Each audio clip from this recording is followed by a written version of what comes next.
23 سالم بود که متوجه شدم دنیا رو همچین قانون میچرخونه و از روزی که بهش عمل کردم درآمدم بیشتر شد. به تمام اهداف ریز و درشتم تا به امروز رسیدم و الان اهداف بهتر و بزرگتری رو دنبال میکنم. اشتباهاتم رو راحت‌تر میپذیرم و در کل در مسیر بهتر قرار دارم. شاید خوش شانس بودم که با این قانون آشنا شدم، ولی امروز شما هم خوش شانسید که میخوام این قانون رو بهتون بگم. درود به همه بچهای کامیونیتی سروش. من اومدم با یه ویدیو پولساز دیگه به قسمت سوم، بخش دوم آموزش ترید من از 0 تا 100 خوش اومدید. این آموزش ویژه سال 2025 و از 0 تا 100 شما رو تبدیل به تریدر حرفه‌ای و با تجربه میکنه. پس قسمت‌های اول رو با حوصله و دقت ببینید تا به روز بشید و قسمت‌های بعدی رو از دست ندید.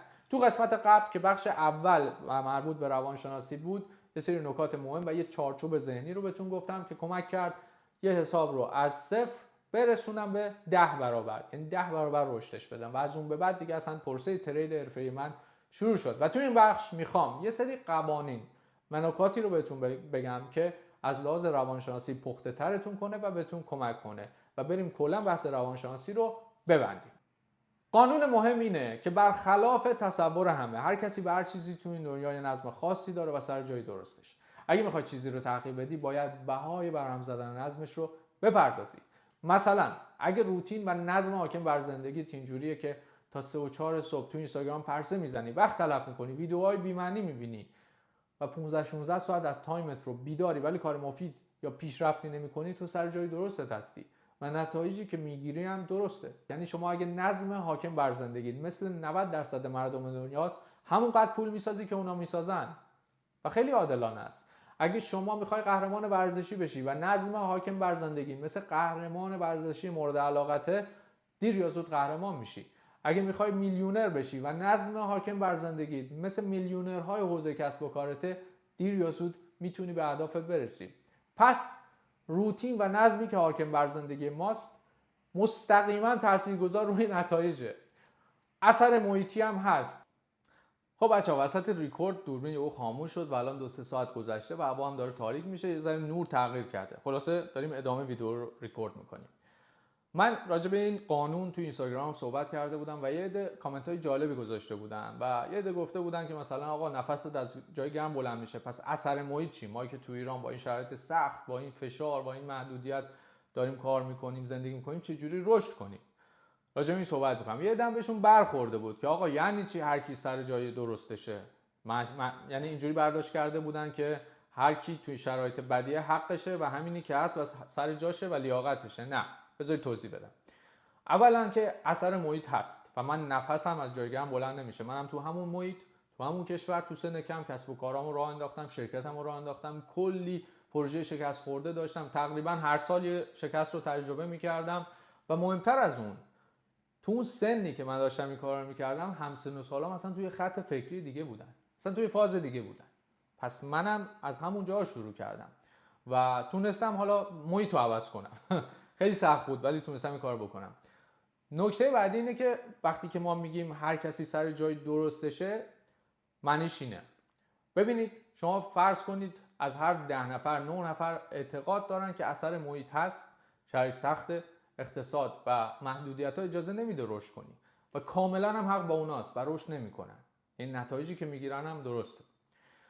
یه نفر پیدا میشه که این قانون رو برهم میزنه، این چرخه رو برهم میزنه، نظم حاکم بر زندگیش رو برهم میزنه و کارهای متفاوتی میکنه، مهارتش رو بیشتر میکنه، کارهای دیگه ای رو تست میکنه و کاری که اون 9 نفر میکنن نمیکنه، یعنی یه ذره متفاوت‌تر عمل میکنه و مسلما نتایج متفاوتی هم به دست میاره.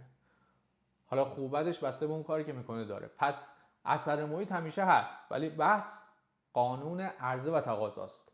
یعنی چی؟ بذار اینجوری مثال بزنم. ما یه شغلی داریم که $1000 مثلا براش حقوق در نظر گرفتیم و 100 نفر آمادن که این شغل رو بگیرن. تو نمیتونی انتظار داشته باشی که مثلا $1500 بگیری، چون اگر تو قبول نکنی 100 نفر دیگه که هستن که همون کار رو انجام میدن، نهایتا یه ذره مثلا بالا و پایین و یه ذره تمرین بیشتر، یه ذره آموزش بیشتر، همون کار رو انجام میدن. تو اگر میخوای درآمدت از اونا بالاتر باشه، باید مهارتت رو به حدی برسونی یا یه شغلی انتخاب کنی که فقط 10 نفر براش آماده به کارن. اوکی؟ و تو درآمد 10 برابر اونا میتونه باشه. خیلی ساده است، یعنی کاملا عادلانه است، عرضه و تقاضاست. یه سری چیزا محدوده و همه میخوانشون، منتها اونی میتونه به دستش بیاره که پا میشه میاد و برش میداره. نمیتونی از اونجا بشینی و بگی که من اینو میخوام. خب همه میخوان، همه دستشون رو بلند میکنن، ولی اونی که پا میشه میاد و برش میداره از تو سبد صاحبش میشه. خب بریم ببینیم این قانون تو ترید هامون چجوری کمک میکنه. ببینید اگر که شما یه سری فعالیت ها رو داری انجام میدی هر روز و نتیجهش اینه که هر هفته یا هر روز داری ضرر میدی، خب اون کار اشتباهه و اون نظم حاکم بر زندگیت رو باید تغییر بدی. مثلا اگه عادت داری پوزیشن های پشت سر هم بدون ریسک منیجمنت یا با ریسک و ریوارد الکی یا احساسی باز میکنی، خب بعد اینو از یه جایی استاپ کنی، دیگه نباید تکرارش کنی. یا اگر نتایج اینجوریه که حسابت سوددهه و روز به روز هفته به هفته داری بیشتر سود میکنی، که همین نظم رو تکرار کن و تقویتش کن. خیلی ساده است، مدل ساده ایه. اگر شما امروز میبینی که نتایجی که به دست آوردی اون چیزی نیست که راضی کننده باشه برات و اون چیزی نیست که اصلا فکر میکردی، باید بیای و نظم حاکم بر زندگی تو تغییر بدی. چون شک نکن اگه همینو ادامه بدی 5 سال دیگه هم خوشبینانه ترین حالت همین جایی هستی که هستی. اگه تورم نابودت نکنه، اگه هزار تا اتفاق دیگه نیفته تو دنیا، همین جایی که هستی.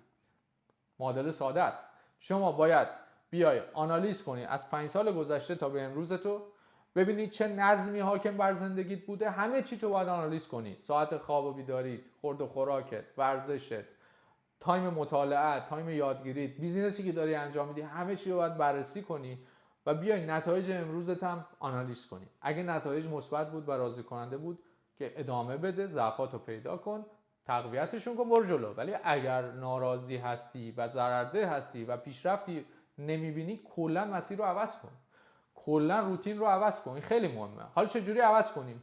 اولین قدم، یعنی بر خود من اینجوری کار کرده، اولین قدم اینه که خوابمو تنظیم کردم. یعنی من ساعت 3 صبح بیدار میشم، هر روز سالها همه تو اینستاگرام دارین استوریامو میبینید. ساعت 3 صبح بیدار میشم و 3 و 4 بدون ساعت، یعنی اتومات بیدار میشم تا 2 ساعت روی مثلا مطالعه کار میکنم، کتابمو میخونم، ریلکس میکنم، نمیدونم ایمیلامو چک میکنم و بعد دیگه از 5 تا 10 صبح 11 صبح به تایم تورنتو تو جلسه هم با بچهای تیمم، چون تیمم همه کشورهای مختلفی هستن، تایم زونهای مختلفی دارن و بهترین تایم طلایی من همین بازه است که میتونم با همه کانکت باشم. یعنی هر جای دنیا که باشن تقریبا تو این بازه من میتونم باشون کانکت باشم.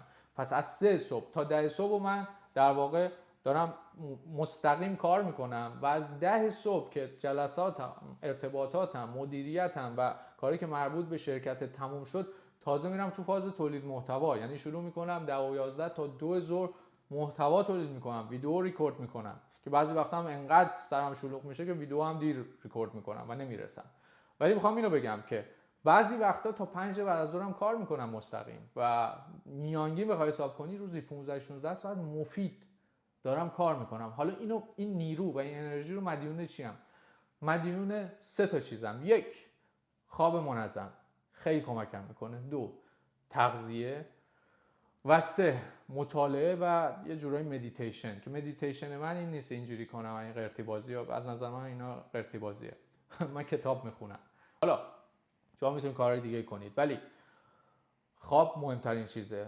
نکته بعدی که باید رعایتش کنی، اصلا برای اینکه بتونی راحت بخوابی و خوابت رو تنظیم کنی، تغذیه است. مثلا من صبح که بیدار میشم ناشتا 2-3 لیوان آب جوش میخورم با چند قطره سرکه سیب، بدنمو سمزدایی میکنه، پاکسازی میکنه. حالا پزشکای پیج ناراحت نشن، این رو من جواب داده، حالا شاید رو بعضیا جواب نده ولی برای من مفید بوده و سمزدایی میکنه. بعد قهوه‌مو میخورم، معمولا صبحونه نمیخورم تا 12-1 ظهر ناهارمو میخورم و یعنی چیزی نمیخورم، چون وقتی صبحونه میخورم خیلی سنگین میشم و خیلی خواب‌آلود میشم، ولی وقتی نمیخورم خیلی ریلکسم و خیلی با انرژی و خفن کار میکنم و 2 ظهر 1 ظهر ناهارمو میخورم و دیگه مثلا تا 5 و 6 هر چیزی میان وعده‌های کوچیک و اینا میخورم، ولی 5 و 6 دیگه هیچی نمیخورم و دیگه 8 و 9 شبم دیگه مثلا استراحتم و دیگه 10 باتریم تمام میشه، اتومات میخوابم و همین چرخه تکرار میشه. 3 دوباره بیدارم و این نظم خواب من و تغذیه من بهم کمک میکنه که هم فیت بمونم، هم سر حال بمونم و هم کلی تایم ذخیره کنم و کلی تایم داشته باشم، چون من اگر این همه تایم نداشته باشم نمیتونم کار کنم. خیلی مهمه که شما این همه تایم رو بیدار باشی ولی پر انرژی باشی و بتونی کار کنی. بهتون قول میدم اگر خوابتون رو تنظیم کنی، تغذیه‌تون رو تنظیم کنی، ورزش هم کنی که عالی، یه در جدیدی اصلا تو زندگیتون، اصلا دید شما نسبت به زندگی یه رنگ دیگه ای میشه. اینو حتما انجام بدید، خیلی کمکتون میکنه. و نکته بعدی که خیلی مفیده، دوش آب یخه. یعنی من روزمو با دوش آب یخ شروع میکنم. خیلی برای اینکه مثلا با ترساشون روبروشن کارهای عجیب غریب میکنن، از ارتفاع میپرن، فلان کار میکنن. برای من اینجوریه. من بدن که سرده وقتی بیدار میشی خیلی میترسی از آب یخ، یعنی یه جورایی وحشت داری یه قطره آب بپاشه روی دستت. من میرم مستقیم زیر دوش آب یخ و یه جوری فرش میشم و یه جوری روزم شروع میشه که باورتون نمیشه. حتما امتحانش کنید. اولش ترس داره، سکته نکنید، ولی برای من فوق العاده جواب داده. حالا پس این میشه روتین زندگیم. کلی تایم ذخیره کردم و این تایم رو به درستی دارم استفاده میکنم. رو مطالعه‌ام کار میکنم، کتاب میخونم، تکنولوژی‌های جدید رو مطالعه میکنم، کار خودم هم میکنم، کار شرکت رو میکنم، در واقع تریدم رو انجام میدم و تولید محتوا هم میکنم. یعنی من به اندازه شاید مثلا 5-6 تا تخصص رو دارم حرفه‌ای انجام میدم، فقط مدیون این تایمی هم که بهتون میگم و موفق شدم منیجش کنم. حالا وقتی که یاد گرفتیم تایممون رو جمع بندی کنم، اولیش این بود که روتین و نظم حاکم بر زندگی و تایم رو منیج کنیم و منظمش کنیم. دومین نکته، وقتی که افتادی رو روند ترید کردن و روتین شدی و افتادی رو سوددهی، خروج پول بزن. یعنی یه برنامه منظم برای خروج پول داشته باش و اینو هی آروم آروم بیشترش کن. بسته به سرمایه‌ت که بزرگ میشه، درصدی که ماه به ماه خارج میکنی یا هفتگی، بستگی به خودت داره، بیشتر بشه. هم درصد ثابته ولی در واقع اون رقمه هی که سرمایه بزرگتر میشه اونم بیشتر میشه. چرا باید خروج بزنی؟ چون بعد از یه مدتی که تریدر سوددهی میشی و امیدوارم که خیلی زود اتفاق براتون بیفته و قول میدم که بعد از دیدن این دوره این اتفاق براتون خواهد افتاد. بعد از چند ماه فعالیت و تجربه کسب کردن، بعد از یه مدتی که تریدر سوددهی میشی، اگر خروج پول نزنی اعداد برات بی‌معنی میشن و یه طمعی میاد سراغت که دیگه نمیدونی اصلا این همه عدد، این همه پول رو چیکار باش بکنی، نمیدونی باید چیکار باش بکنی. میشه برات یه بازی و اون بازی خطرناکه، از لحاظ روانی خیلی خطرناکه. معنی نداره عدد برات. یعنی مثلا $1,000,000 پول در آوردی، حتی نمیدونی باش چی کار میکنی، فقط میگی خب اینو الان بکنم $2,000,000. اوکی $2,000,000 شد، بعدش چی؟ یه دفعه میخوای بکنیش $5,000,000، میری تو ضرر سنگین. پس شما باید پلن مشخص خروج پولتو داشته باشی. این خیلی مهمه. اینم باید روتین بشه. نکته بعدی که باید رعایت کنی و بسیار بسیار مهمه اینه که تریداتو از لحاظ روانی در هفته مفید، مختصر و کم ریسک انجام بده و 2-3 تا ترید بعضی وقتا کافیه. یعنی چون اسم تریدره، الکی بار رو دوش خودت ننداز که هر روز باید ترید کنم و بازار نمیدونم رفت و من جا موندم. همچین خبری نیست. بازار هیچ جا نمیره.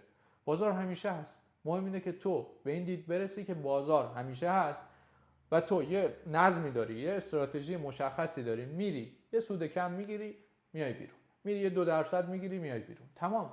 خدا بده برکت. روزی تو همینه و کم کم میتونی، نمیگم همینه و بس، میتونی هی پیشرفت کنی، ولی باید ابتدا با این کانسپت ذهنی، به همون کانسپت راننده تاکسیه، بری تو مارکت و حالا هر روز نشد هفته 2-3 بار ترید کن و یه وقتایی اصلا بازار تکون نمیخوره، یعنی تو رنج زونه، فقط منتظره که تو ورود کنی استاپاتو بزنه. یعنی تو هر پوزیشنی بگیری، چه لانگ چه شورت، استاپتو میزنه چون والیوم نداره و تو ساختار بازار رو نمیشناسی. میری تو بازار فکر میکنی داری ترید میکنی، نه، میری نقدینگی رو میدی به بازار و میای بیرون. کار فرض کن یه سری آدم یا یه سری ربات مارکت میکر نشستن، کارشون اینه که تو رو هانتت کنن. پس این موارد رو رعایت کنید. بهتون قول میدم که تو تمام موارد زندگی، تو هر کسب و کاری بهتون کمک میکنه. روانشناسی رو تو این 2 جلسه بستیم. هر سوالی که داشته باشید زیر ویدیوها بپرسید دیگه، تو کامنت ها پاسخ میدم و بعدش میریم سراغ مباحث مهمتر. یکیش سیگنال خوانی و فعالیت تو سوشال تریدینگ صرافی سروشه، چون خیلی آپدیت های خفنی دادیم روش. و بعدش هم فیوچرز تریدینگ و ریسک منیجمنت حرفه‌ای فیوچرز که خیلی از اینجا به بعدش میتونه جذاب بشه اگرم دیر به دیر ویدیوها میاد، چون که فیوچرزمون هنوز برای همه لایو نشده، ولی لایو که بشه کلا ما کلی آموزش داریم، یعنی کلی مطلب هست که شما باید یاد بگیری و همش کمک میکنه به اینکه دی تریدر حرفه‌ای بشید. دمتون گرم. این ویدیو رو با دقت ببینید، با دوستاتون به اشتراک بذارید. یادتون نره که زندگی کوتاهه، باید بدونی که چی میخوای این زندگی. دمتون گرم، پرسود باشید.